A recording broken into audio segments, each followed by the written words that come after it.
Hola, soy Raúl Jeremías Soriano Gómez y te invito a escuchar esta explicación. El día de hoy vamos a continuar con la explicación de los capítulos del libro del profeta Zacarías. Quiero recordarles a ustedes que Zacarías es un profeta del Antiguo Testamento, uno de los 12 profetas menores. Esto sucede en el año 520 a.C., cuando Zorobabel fue nombrado gobernador de Israel por el gobierno persa, los que los habían sacado del exilio de Babilonia. Y Josué era el líder de los sacerdotes en aquel entonces. Zacarías venía de una familia sacerdotal y Dios lo escoge para que lleve el mensaje a su pueblo, para que se dé cuenta que Dios está con ellos, que a pesar de haber caído en el pecado, de haber caído en la idolatría, Dios restablece con ellos un nuevo pacto, una nueva alianza en la que les dice que los va a ayudar y va a reconstruir la ciudad y va a reconstruir el templo de Jerusalén, a cargo de Zorobabel. Que esto sabemos en la historia, en el libro de Ageo, que empezó en el sexto mes judío, empezó la restauración del templo de Jerusalén, que había sido destruido por los babilonios cuando fueron invadidos. Y 3 meses después, en el noveno mes judío, empezaron a poner los primeros cimientos. Y todo esto era a cargo del líder que era el gobernador de ese entonces, de los israelitas, que era Zorobabel.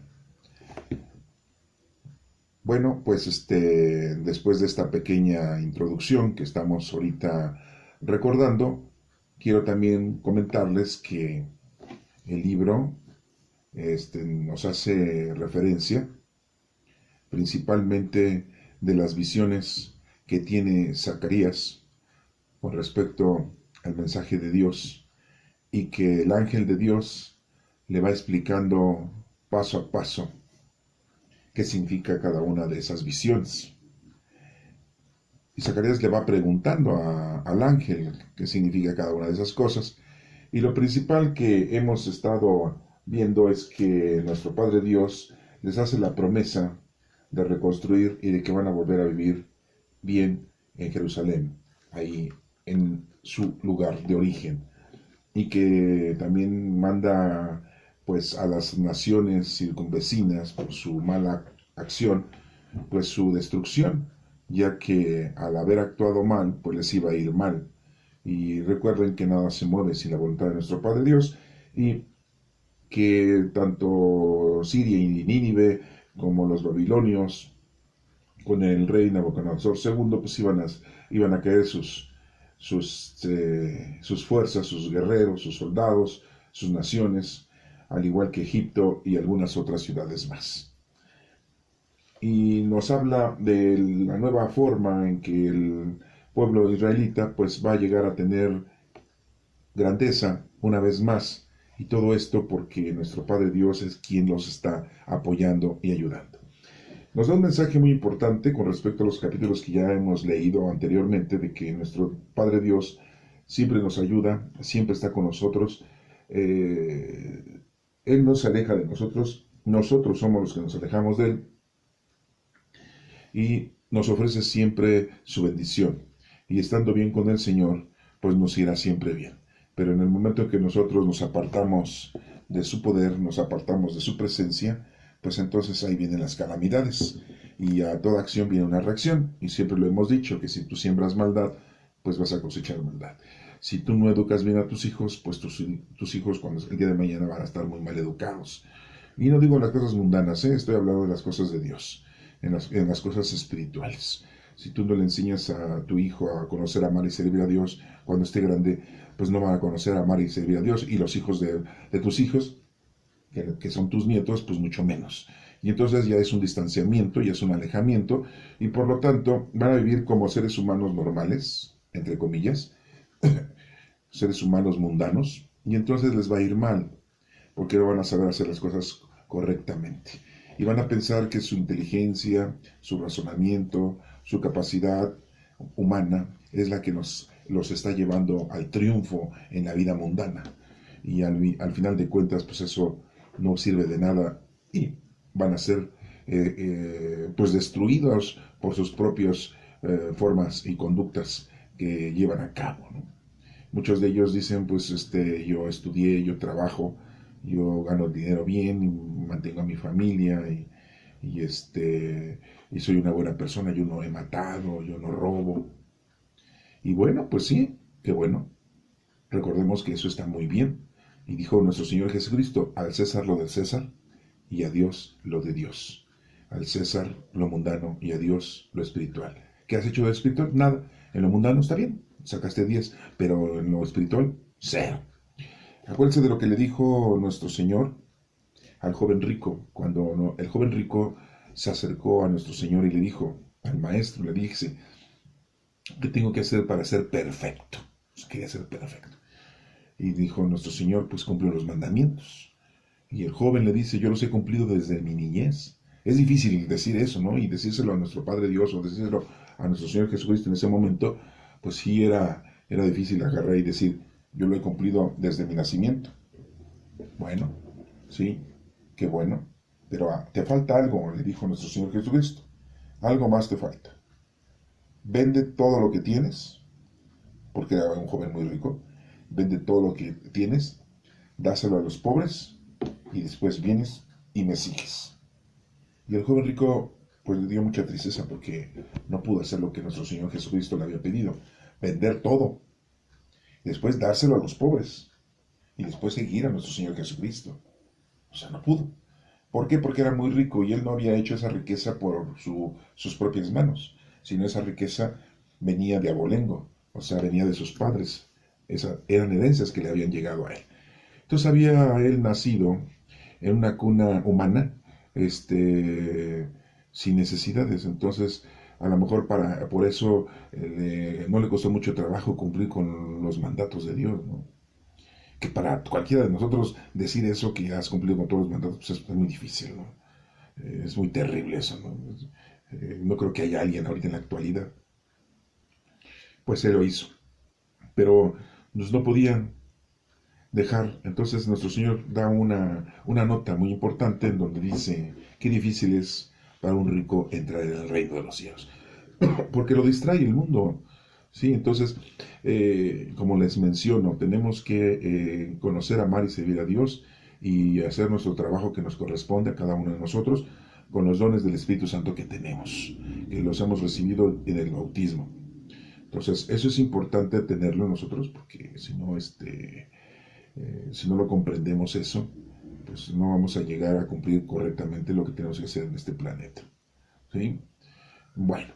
Vamos a leer el capítulo número 11 y vamos a irlo entendiendo. Capítulo 11 de Zacarías. ¿Qué dice? Abre, Líbano, tus puertas y que el fuego consuma tus cedros. Llora, oh pino, porque cayó el cedro, porque aquellos árboles hermosos han quedado destruidos. Gimán, ustedes, encinas de Basán, porque el bosque espeso ha sido derribado.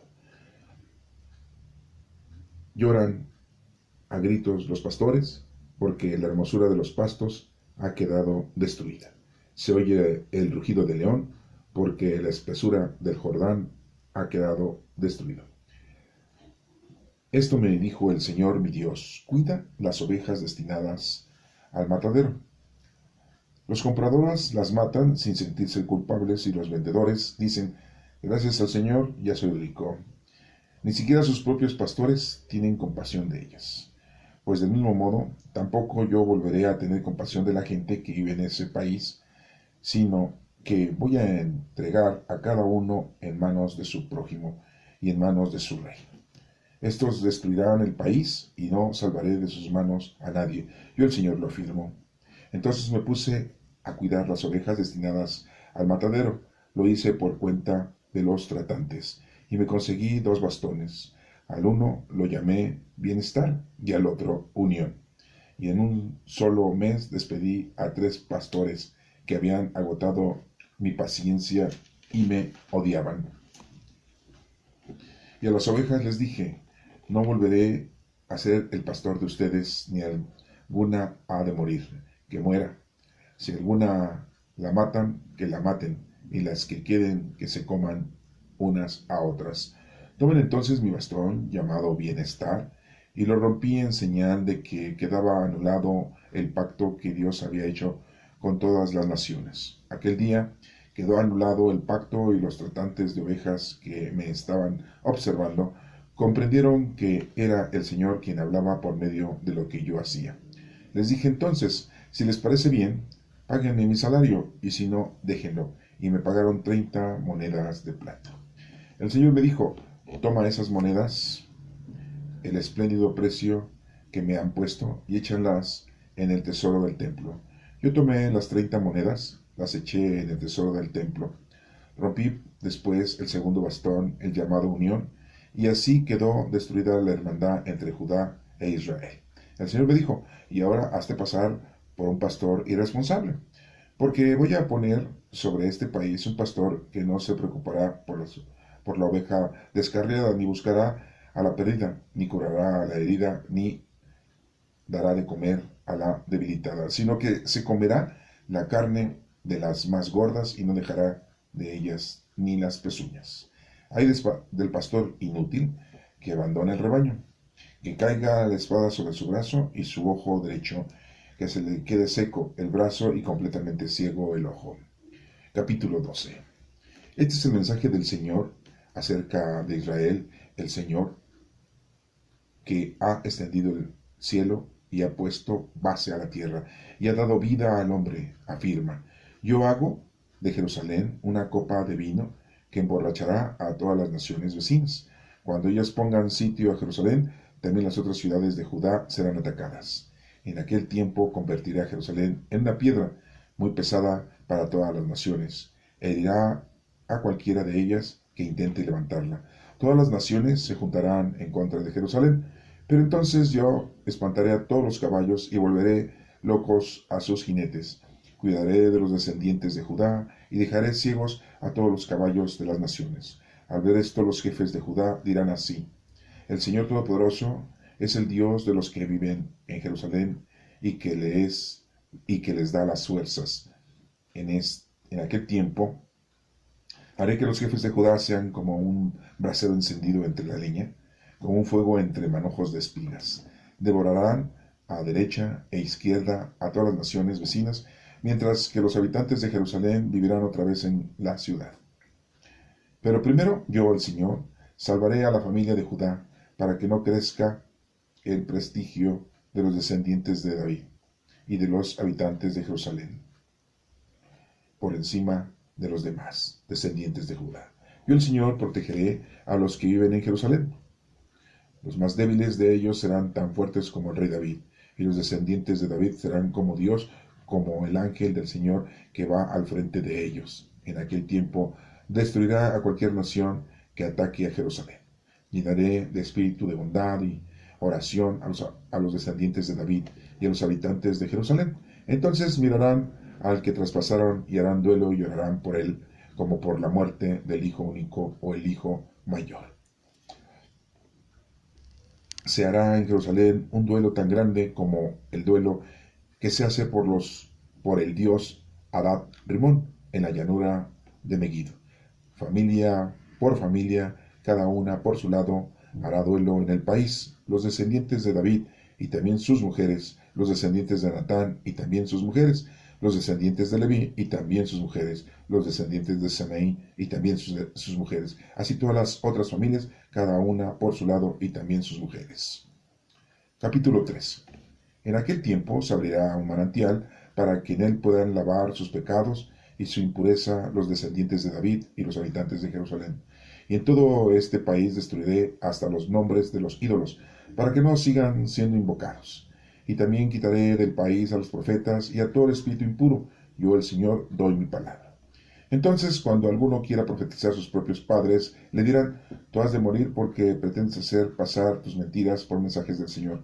Sus propios padres lo apuñalarán cuando se esté haciendo pasar por profeta. En aquel tiempo los profetas tendrán vergüenza de sus visiones cuando profeticen. Ninguno engañará poniéndose el manto de pieles de los profetas, sino que cada cual dirá, yo no soy profeta, sino labrador. Desde niño me he dedicado a trabajar en el campo, y si alguien le pregunta, pues qué heridas son esas que traes en el cuerpo, él contestará, me las hicieron en mi casa de mis amigos.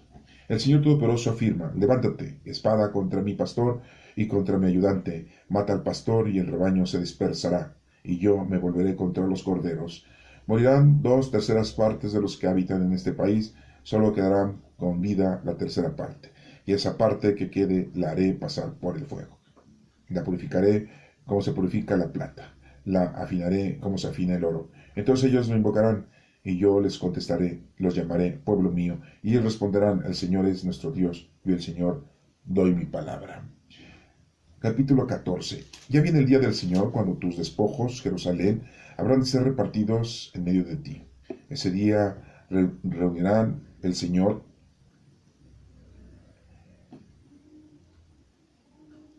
a todas las naciones para que peleen contra Jerusalén, y conquistarán la ciudad, saquearán sus casas y violarán a sus mujeres, y se llevarán cautiva a la mitad de sus habitantes, solo el resto permanecerá en ella. Pero luego saldrá el Señor a luchar contra esas naciones, como cuando lucha el día de la batalla. Ese día el Señor apoyará sus pies sobre el monte de los olivos, que está frente a Jerusalén, hacia el lado oriental, y un gran valle que recorrerá de oriente a occidente, dividirá de los montes de los olivos. Medio monte se moverá hacia el norte y el otro medio hacia el sur. Y ustedes subirán por ese valle, quedarán entre los montes, el cual llegará hasta la sal del otro lado. Huirán ustedes como antes huyeron sus antepasados, a causa del terremoto que se produjo cuando el rey Usías gobernaba en Judá, y vendrá el Señor, mi Dios, acompañado de todos sus fieles. Ese día no hará frío ni habrá heladas. Será un día único, conocido solamente por Dios. En él no se distinguirá el día de la noche, pues aún por la noche seguirá habiendo luz. Entonces saldrán de Jerusalén aguas frescas que correrán en invierno y en verano, la mitad de ellas hacia el mar muerto y la otra mitad hacia el Mediterráneo. Ese día reinará el Señor en toda la tierra. El Señor será el único, y lo único será también su nombre. Todo el país quedará convertido en una llanura, desde Gabab hasta Rimón, al sur de Jerusalén. Jerusalén estará en alto y será habitada en ese lugar, desde la puerta de Benjamín hasta la puerta del ángulo, donde antes estuvo la puerta antigua, y desde la torre de Hananel hasta las prensas de aceite del rey. Si Jerusalén será habitada y no volverá a ser destruida, sus habitantes vivirán seguros. Pero a las naciones que hayan luchado contra Jerusalén, el Señor las castigará duramente. A su gente se le pudrirá la carne en vida, y se le pudrirán los ojos en sus cuencas y la lengua en la boca. Ese día el Señor los llenará de espanto. Cada cual agarrará de la mano a su compañero y levantará la mano contra sus otros. Entonces luchará también Judá en Jerusalén, y arrebatarán a las naciones vecinas abundantes riquezas de plata, oro y ropas. El mismo castigo que ha de caer sobre la gente caerá también sobre los caballos, los mulos, los camellos, los asnos y todas las bestias que los enemigos tengan en sus campamentos. Después de esto, los sobrevivientes de los mismos pueblos que lucharon contra Jerusalén irán año tras año a adorar al Rey, el Señor Todopoderoso, y a celebrar la fiesta en las enramadas. Y si alguna de las naciones de la tierra no va a Jerusalén a adorar al Rey, el Señor Todopoderoso, la lluvia no caerá en sus tierras. Y si los egipcios no van al Señor, los castigará, del mismo modo que a cualquier otra nación que no vaya a celebrar la fiesta de las enramadas.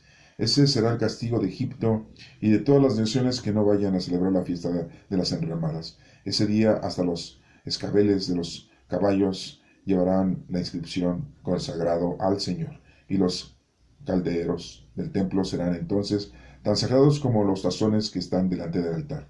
Todos los calderos en Jerusalén y en Judá estarán consagrados al Señor Todopoderoso.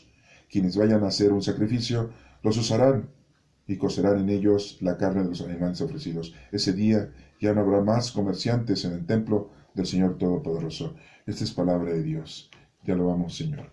Bueno, hemos escuchado, hemos leído los capítulos en donde se mencionan varias cosas importantes con respecto a la profecía de Zacarías. Y bueno, al principio, vemos cómo le hablan de los pastores y le dice a Zacarías en el versículo 4, esto me dijo el Señor mi Dios, cuida las ovejas destinadas al matadero. ¿Sí? ¿Por qué? Porque muy claramente habla el Señor con respecto a una semejanza a la actividad y a la actitud que tienen los pastores, ¿no? Los compradores las matan sin sentirse culpables y los vendedores dicen gracias al Señor, ya soy rico. ¿Sí? Como les había dicho desde un inicio, siempre prevalece el deseo de lo mundano, de lo terrenal, en los seres humanos. Entonces, eso los está, pues de alguna manera, nos está alejando de las cosas del Señor. Recordemos que siempre se nos ha dicho que pues, las cosas de Dios son lo más importante, no solamente las cosas mundanas, ¿sí? Porque dicen, bueno, estamos en este planeta, tenemos un cuerpo y debemos de llevar a cabo también nuestra vida humana, mundana. Pues sí, pero muchas veces le damos más ahínco y más preferencia a las cosas mundanas. Y aquí muy claramente lo dice, los compradores las matan sin sentirse culpables y los vendedores dicen gracias al Señor, ya soy rico. O sea, todavía le agradecen a Dios eso, ¿no? Ni siquiera sus propios pastores tienen compasión de ellas. Pues del mismo modo tampoco yo volveré a tener compasión a la gente que vive en este país, sino que voy a entregar a cada uno en manos de su prójimo y en manos de su rey. Estos destruirán al país y no salvaré de sus manos a nadie. Yo el Señor lo afirmo. Así es, esta es palabra de Dios. O sea, ahí nos damos cuenta que el Señor, cuando nosotros estamos haciendo algo equívoco, el Señor no nos va a ayudar. Y no nos va a ayudar porque no quiere ayudarnos, sino porque tenemos que recibir nosotros nuestra cosecha de lo que hemos sembrado. O sea, por eso les digo, nuestro actuar, nuestras obras, nuestro mecanismo de vivir en esta vida es el mecanismo que nos va a hacer que nosotros nos salvemos. ¿Sí? Entonces, bueno, hasta aquí lo estamos viendo de una forma profética en la época de Zacarías. Porque si ya lo vemos nosotros en la época de nuestro Señor Jesucristo, que ya murió por nuestros pecados, que nos vino a salvar, pues entonces ya es otra línea, ¿no? ¿Por qué? Porque acuérdense que a nuestro Señor Jesucristo le decían, es ahora cuando vas a restablecer el reino de Israel. Pues no, o sea, no es que vaya Él a quitar lo que está escrito, sino le viene a dar plenitud. Porque los judíos por muchos miles de años que habían estado con nuestro Padre Dios, pues no le daban cumplimiento a la palabra, no lo hacían correctamente. Yo no sé si lo entendían equívocamente, pero siempre tuvieron profetas que les estuvieron diciendo cómo lo tenían que hacer. Y aún así caían como nosotros los mexicanos. Volvemos a lo mismo, ¿no? Y hay varios puntos en estos capítulos que vamos a ir viendo que son muy importantes, que son muy proféticos, y que es una de las profecías más importantes que tenemos de parte de Zacarías. Entonces, ahorita vamos a llegar a eso, pero bueno, vamos a seguir. En el número 7 dice, entonces me puse a cuidar las ovejas destinadas al matadero. Lo hice pues, por cuenta de los tratantes. Y me conseguí 2 bastones, dice. Al uno lo llamé bienestar, ¿sí? Y al otro unión. Y en uno solo me despedí a 3 pastores que habían agotado mi paciencia y que me odiaban. Y las ovejas les dije, no volveré a ser pastor de ustedes. Si alguna ha de morir, que muera. Si alguna la matan, que la maten. Y las que queden, que se coman unas a otras. ¿Sí? Entonces, estamos viendo aquí la acción y que viene una reacción. Eso es muy importante. ¿Sí? Si tú no eres un buen pastor, si eres un pastor inútil, ¿sí? Entonces, pues te va a ir mal. En el número 10 dice, tomé entonces mi bastón llamado bienestar y lo rompí, en señal de que quedaba anulado el pacto que Dios había hecho con todas las naciones. Aquel día quedó anulado el pacto y los tratantes de ovejas que me estaban observando comprendieron que era el Señor quien hablaba por medio de lo que yo hacía. Entonces es muy importante que demos ejemplo, es muy importante que hagamos las cosas en nombre de Dios, para que los demás entiendan y comprendan. Les dije entonces, si les parece bien, páguenme mi salario, y si no, déjenlo. Y me pagaron 30 monedas de plata. Esa es una de las referencias que tenemos, si se acuerdan de quién, ¿verdad? Del apóstol de nuestro Señor Jesucristo, de Judas. ¿Cuánto le pagan? 30 monedas de plata. ¿Se dan cuenta del paralelismo? Si les parece bien, paguen mi salario y si no, déjenlo. Y me pagaron 30 monedas de plata. ¿Sí? En el versículo 11, miren, lo vamos a repetir. En aquel día quedó anulado el pacto. Jesús le dice a Judas Iscariote, cuando Judas le dice, Señor, ¿acaso soy yo? Y le dice, ve a hacer lo que tienes que hacer. En ese momento queda anulado el pacto que había de apóstol y maestro, o de discípulo maestro. Y los tratantes de ovejas que me estaban observando comprendieron que el Señor era quien me hablaba por medio de lo que yo hacía. Les dije entonces, si les parece bien, páguenme mi salario. Y ahí vemos cuánto le pagaron. 30 monedas. Vamos a continuar para que vean con lo que sigue. El Señor me dijo, toma esas monedas, el espléndido precio que me han puesto, y échenlas en el tesoro del templo. ¿Qué hizo Judas Iscariote cuando se arrepintió? Devolvió las monedas y las arrojó en el templo.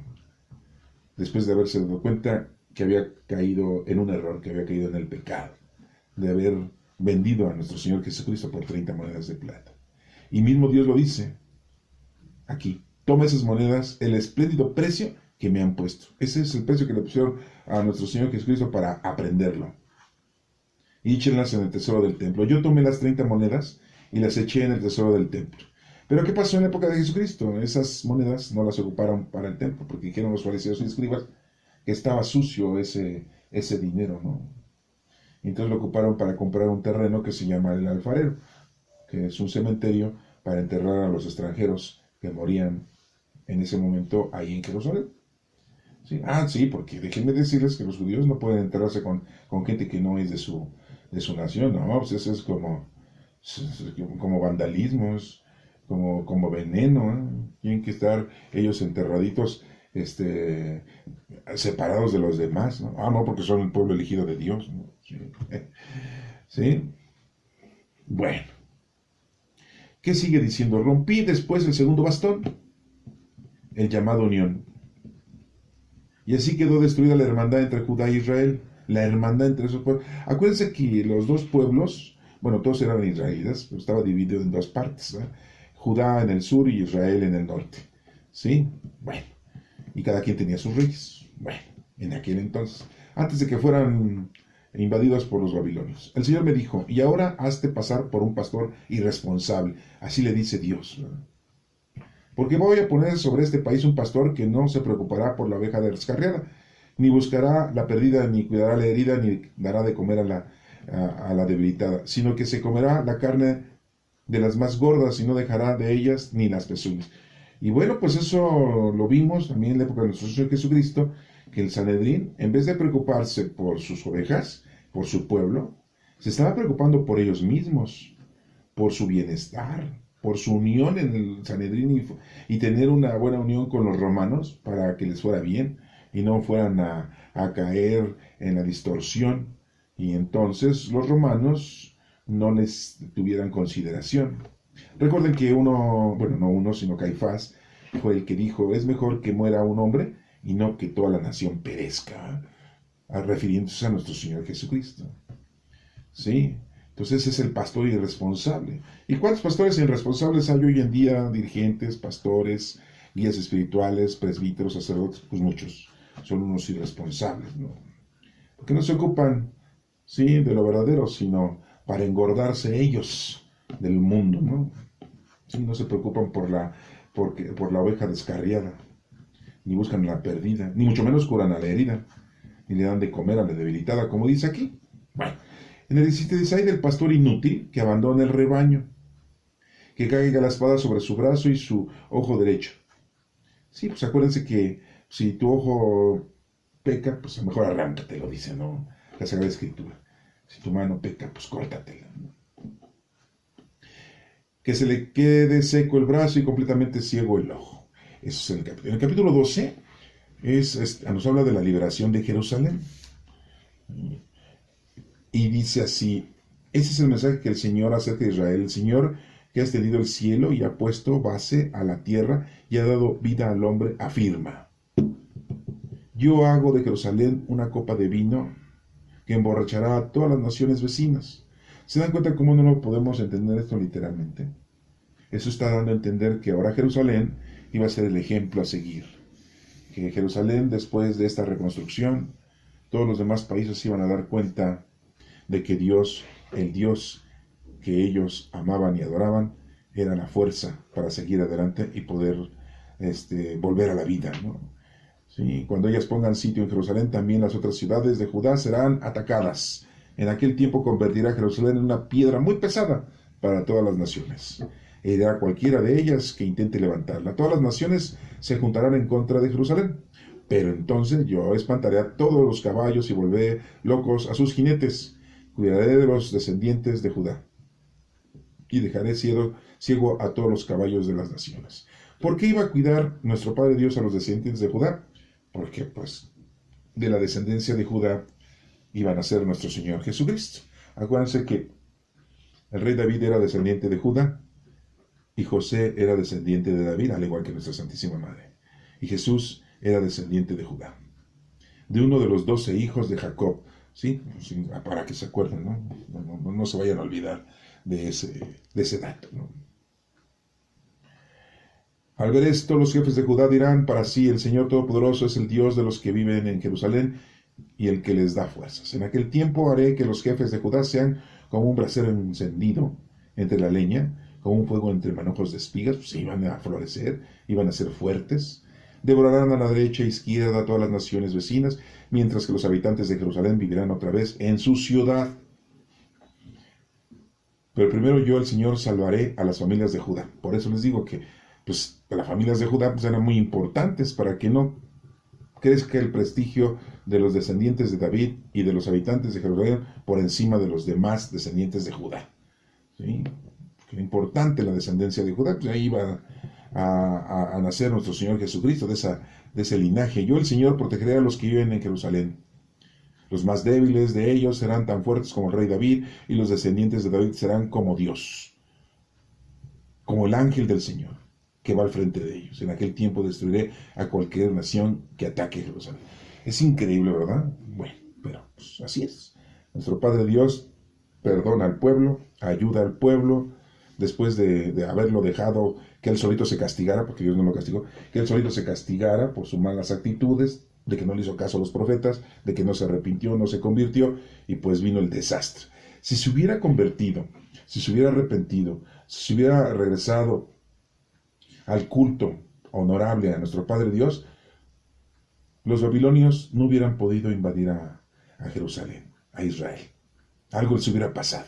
Pero pues Dios no intervino, porque a toda acción viene una reacción, y esa era una acción negativa de los israelitas, y pues le tenía que tocar para que pudieran entender. Porque a veces nos pasan las cosas para que entendamos. Sí, las cosas feas, las cosas horribles, las cosas con problemáticas, se nos necesitan en la vida para que aprendamos. Sí, porque por más que nos dicen, ahorita pues no son profetas, a lo mejor nos lo dicen nuestros papás, nuestros abuelos, la gente adulta: oye, no hagas esto, no hagas esto otro, va a hacer, pero no le hacemos caso. No, pues estamos jóvenes. La noche es joven, dejo regados hijos por aquí y por allá, y no los cuido. O me dedico a lo mundano y lo terrenal, nada más a los vicios, tanto materiales como carnales, y no me importa, ¿no? Y ya cuando me llega el agua al pescuezo es cuando le empiezo a pedir a Dios perdón. Y bueno, pues te arrepientes, pero de todas maneras vas a recibir lo merecido, porque no sales de aquí hasta que no pagues la última moneda. Y después se preguntarán: ¿por qué le estará yendo mal? A ver, acuérdate de lo que hizo en tiempos pasados. Ay, ¿a poco pues? ¿A poco porque dejó un hijo abandonado, por eso le está yendo mal? Pues sí. Bueno, puedo poner muchos ejemplos, ¿eh? Pero pues ¿para qué hablar? Ustedes los conocen mejor que yo. Pues sí, porque todos tenemos que cuidarnos. No digo ese dicho que dicen que todos tenemos, sí, eso no me gusta decirlo, porque no me gusta ni mencionar a ese ser. Bueno, sí, ya al decir ser ya le estoy dando mucha importancia. Bueno, nos sigue diciendo aquí, llenaré el espíritu de bondad y de oración, llenaré de espíritu de bondad y oración a los descendientes de David. Fíjense cómo es importante el espíritu. Ahí no dice que sea el Espíritu Santo, sino nada más dice el espíritu. Llenaré el espíritu de bondad y oración. O sea, es muy importante el espíritu y la oración, ¿eh? Entonces mirarán al que traspasaron y harán duelo y llorarán por él, como la muerte del hijo único o del hijo mayor. Se hará en Jerusalén un duelo tan grande como el duelo que se hace por el dios Hadad Rimón en la llanura de Megiddo, familia por familia, cada una por su lado. Hará duelo en el país los descendientes de David, los descendientes de Natán, los descendientes de Leví, los descendientes de Semí, y así con todas sus mujeres. Bueno, en el capítulo número 13, en aquel tiempo se abrirá un manantial para que en él puedan lavar sus pecados y su impureza los descendientes de David y los habitantes de Jerusalén. ¿Dónde está ese manantial? ¿Dónde estuvo ese manantial? Que se abrirá un manantial para que puedan lavar sus pecados. ¿Se acuerdan? ¿Sí? ¿Ya lo identificaron? ¿Cuándo se cumplió eso? ¿No? ¡Qué barbaridad! Y son unos doctos ustedes, ¿eh? Doctos, conocedores de la palabra del Señor. Por eso les digo que la Sagrada Escritura, en este caso, yo les invito a estudiar una explicación, pero una forma teológica, ¿no? No histórica, porque tenemos mucha historia que es investigar, y aparte, pues nos faltan muchos datos históricos. Y recuerden que tenemos libros proféticos, este es uno de ellos. Tenemos históricos, tenemos muchos libros históricos en la Sagrada Escritura, y didácticos, ¿no? Bueno, ese es un libro profético, entonces es una profecía. Llena en espíritu la bondad, dice, en Jerusalén, un duelo tan grande. Dice. Bueno, así lo decía, ¿no? Pero aquí nos menciona que en aquel tiempo se abrió un manantial, pues es el río Jordán, para que en él puedan lavar sus pecados, arrepiéntanse de sus pecados, bautícense. ¿Quién los bautizaba? Un señor, ¿verdad? Primo de nuestro Señor Jesucristo, hijo de Isabel, ¿verdad? Y Zacarías, ¿no? O de otro Zacarías, no era otro Zacarías, ¿no? Vengo a preparar el camino. ¿Eres tú eres tú el Mesías? No, ni se preocupen, yo nada más vengo a preparar el camino. Era como un diácono en la iglesia, ¿no? Sí, como un seminarista, ¿no? Que nada más está ahí aprendiendo, ¿no?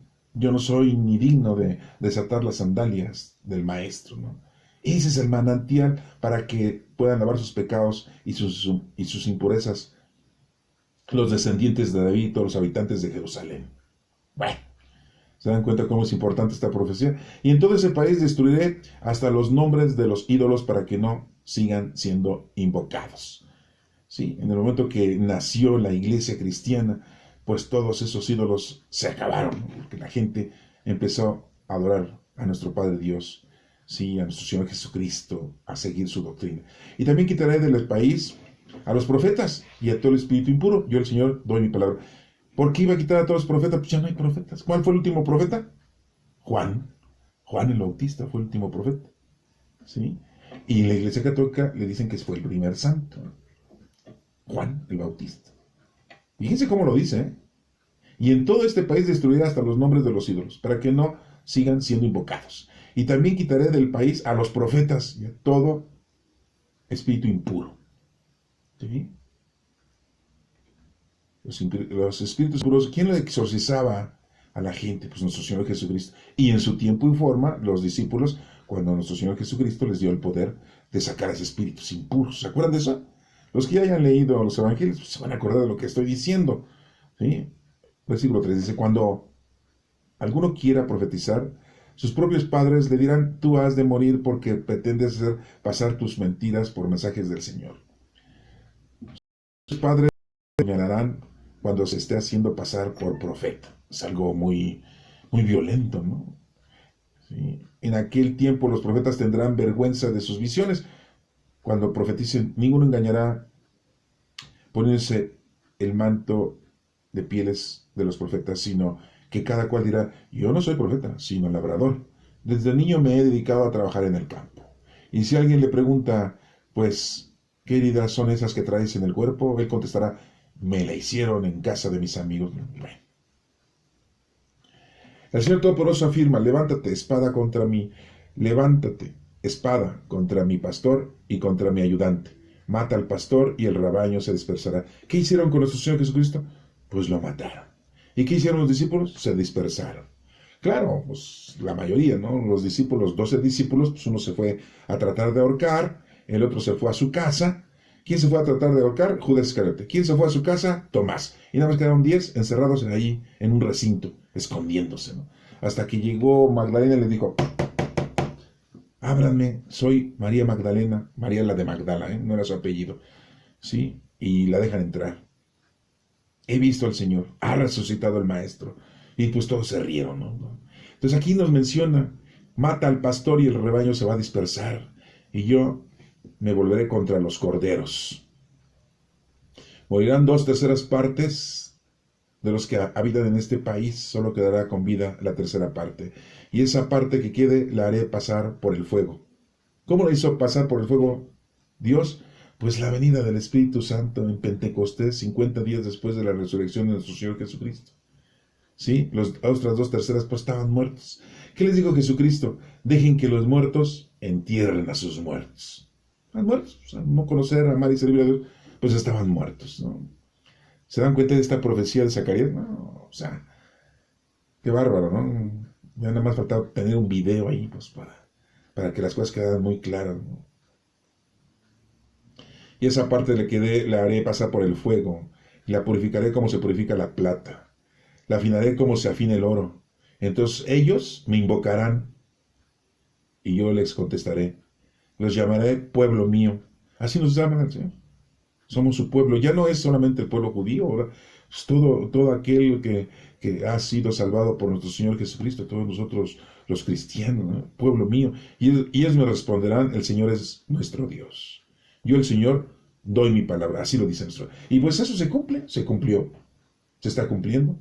Es una profecía. En el capítulo 14 nos habla de la victoria final de Jerusalén. Es una cosa que, pues, ya después de todo este suceso que nos está profetizando Zacarías, de cómo nuestro Padre Dios iba a ayudar al pueblo israelita de su situación, bueno, pues vemos que hay una victoria final. Ya viene el día del Señor. ¿Cuándo es el día del Señor? Cuando estamos nosotros en oración, en adoración. Los judíos lo hacen en sábado, nosotros lo hacemos en domingo por la resurrección de nuestro Señor Jesucristo. ¿Sí? Ese es el día del Señor. Cuando el Señor está en nosotros, cuando nosotros nos hemos arrepentido. ¿Sí? Jerusalén habrán de ser repartidos en medio de ti. Ese día reunirá el Señor a todas las naciones para que peleen contra Jerusalén y conquistarán la ciudad, saquearán en sus casas, violarán a sus mujeres y llevarán cautiva a la mitad de sus habitantes. Solo el resto permanecerá en ella. Pero luego saldrá el Señor a luchar contra las naciones como cuando lucha el día de la batalla. Bueno, pues eso lo vimos que pasó cuando llegaron los babilonios y los invadieron. Ese día del Señor apoyará sus pies sobre el monte de los olivos que está frente a Jerusalén hacia el lado oriental. Ese día el Señor apoyará sus pies sobre el monte de los olivos. ¿En dónde hizo nuestro Señor Jesucristo oración? En el huerto de los olivos, que está frente a Jerusalén hacia el lado oriental. Bueno, y un valle que correrá de oriente a occidente dividirá en 2 montes de los olivos. Medio monte se moverá hacia el norte y otro medio hacia el sur. Y ustedes subirán por ese valle que quedará entre los montes, el cual llegará hasta Sal, el otro lado. Oirán ustedes cómo antes huyeron sus antepasados a causa del terremoto que se produjo cuando el rey Usías gobernaba Judá. Y vendrá el Señor mi Dios acompañado de todos sus fieles. Ese día no habrá frío ni habrá heladas. Muchos teólogos nos mencionan que está hablando de la segunda venida de nuestro Señor Jesucristo y que es la parusía, y que son datos que nos está revelando con respecto a ese suceso. Bueno, así lo dicen algunos teólogos, ¿no? Con un mensaje más profundo. Y vendrá el Señor mi Dios acompañado de todos sus fieles. Ese día no habrá frío ni habrá heladas, será un día único, conocido solamente por Dios. En él no se distinguirá el día de la noche, pues aún por la noche seguirá habiendo luz. Entonces saldrán de Jerusalén aguas frescas que correrán en invierno y en verano, la mitad de ellas hacia el mar muerto y la otra mitad hacia el Mediterráneo. Ese día reinará el Señor en toda la tierra. El Señor será el único, y único serán también su nombre. Bueno, les vuelvo a reiterar, dicen algunos teólogos que nos está hablando no del fin del mundo, pero sí de la segunda venida de nuestro Señor Jesucristo, la parucía. Todo el país quedará convertido en una llanura, desde Geba hasta Rimón, al sur de Jerusalén. Jerusalén estará en alto y será habitada en ese lugar desde la puerta de Benjamín hasta la puerta del ángulo, donde antes estuvo la puerta antigua, y desde la torre de Hananel hasta las prensas de aceite del rey. Y Jerusalén será habitada y no volverá a ser destruida. Sus habitantes vivirán seguros. Pero a las naciones que hayan luchado contra Jerusalén, el Señor las castigará duramente. A su gente se le pudrirá la carne en vida, y se le pudrirán los ojos en sus cuencas y la lengua en la boca. Bueno, pues aquí ya estamos hablando de un suceso que es la peste. Acuérdense de los 4 jinetes del Apocalipsis, ¿sí? Entonces, vuelvo a repetir el versículo 12, dice, pero las naciones que hayan luchado contra Jerusalén. ¿Qué es luchar contra Jerusalén? Pues estar luchando en contra de Dios, porque al final de cuentas es el pueblo elegido de Dios, y Dios, lo acabamos de ver, siempre está con ellos, los ampara, ¿sí? Los reúne, los perdona, les ayuda, y aguas. Si estás tú en contra del pueblo elegido por nuestro Padre Dios, ¿sí? No te des celos ni envidia. Pues es un pueblo elegido, ¿y eso qué? También nosotros ahora, por medio de nuestro Señor Jesucristo, ya somos el pueblo del Señor, como lo acabamos de ver en unos versículos anteriores. ¿Sí? Las castigará duramente a su gente, se le pudrirá la carne viva. Bueno, estamos hablando de la lepra, ¿no? Se le pudrirán los ojos en sus cuencas, ¿no? Y la lengua en la boca se les va a secar. ¿Sí? Ese día el Señor los llenará de espanto. Cada cual agarrará de la mano a su compañero y le levantarán la mano unos contra otros. Le levantarán la mano unos contra otros. Entonces luchará también Judá en Jerusalén y arrebatarán a las naciones vecinas abundantes riquezas de plata, oro y ropas. El mismo castigo que ha de caer sobre la gente caerá también sobre los caballos, los mulos, los camellos, los asnos y todas las bestias que los enemigos tengan en sus campamentos. Después de esto, los sobrevivientes de los mismos pueblos que lucharon contra Jerusalén irán año tras año a adorar al Señor Todopoderoso y a celebrar la fiesta de las enramadas. Pues sí, porque al darse cuenta que nuestro Padre Dios es el Dios Todopoderoso, pues de alguna manera se tienen que convertir, y nos tenemos que convertir, y nos hemos convertido. Y nos habla de esa fiesta judaica, que son la fiesta de las enramadas. ¿Sí? Bueno, después de esto, los sobrevivientes de los mismos pueblos que lucharon contra Jerusalén irán tras año a adorar al Rey. Ese es al único que merece todo honor y toda gloria por los siglos de los siglos. Así lo decimos en una liturgia.